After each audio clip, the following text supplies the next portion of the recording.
ভাই, আজকের কাজটা দেখার পরে তোমাদের মাথাই খারাপ হয়ে যাবে। হ্যালো, কি খবর সবার? কাঠি দেখতে পাচ্ছ?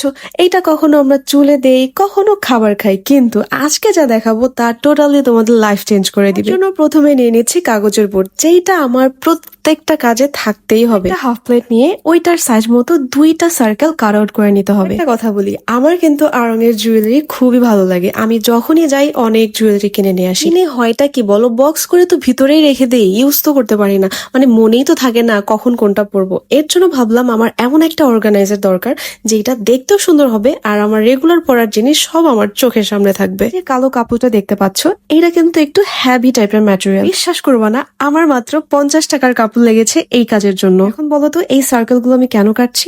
ওই যে কাগজের বোর্ডটা, ওইটা ঢাকার জন্যই আমি কালো, মানে কি বলবো, আমার আর সহ্য হচ্ছিল না যে কখন আমি কাজ শেষ করব আর কখন আমি একটা ভুল করেছি। সেটা কি জানো? হট গ্লু ইউজ করে। তোমরা যদি এটা মেক করো, আমি বলবো তোমরা হোয়াইট গ্লুটা ইউজ করো, কারণ ওইটা একদম ভালোভাবে কাপড়টা কাগজের বোর্ডের সাথে পেস্ট হয়ে যাবে, কোনো বাবলস থাকবে না, কোনো বাঁকাতারা হয়ে থাকবে। এই যে হাফ ইঞ্চির মতো কাগজের বোর্ডটা তোমরা দেখতে পাচ্ছ, এইটা যখন তোমরা অ্যাড করবা তখন কিন্তু হট গ্লুই দিবা। এই কাজটা করার সময় কতবার যে আমার হাতে হট গ্লু লেগেছে আমি কি বলবো। ওই দেখো, এখনো দেখা যাচ্ছে। এই যে বেলটা দেখতে পাচ্ছ, এইটাকেও কালো কাপড় দিয়ে ভালোভাবে ঢেকে দিতে হবে।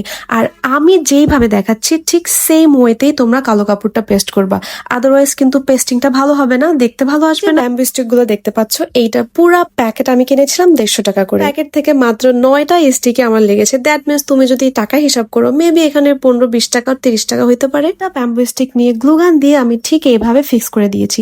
এখন এইটা কিন্তু আমি একটা প্যাটার্ন মেনটেন করে করেছি, ইচ্ছা মতো বসালে কিন্তু হবে না। তোমার কি করতে হবে, পুরো সার্কেলটার একটা মাপ নিবা, সেটাকে 3 ভাগে ভাগ করবা, দেন ওই 3 ভাগে তুমি 3টা জয়েন্ট বসাবা, মানে 3টা স্ট্যান্ড ওই 3 মাপেই বসাবা। পারচেজ করার জন্য আমি স্ট্যান্ড গুলোকে গোল্ডেন কালার করে দিচ্ছি। ফাইনালি আমার জুয়েলারি অর্গানাইজার বানানো শেষ হয়েছে।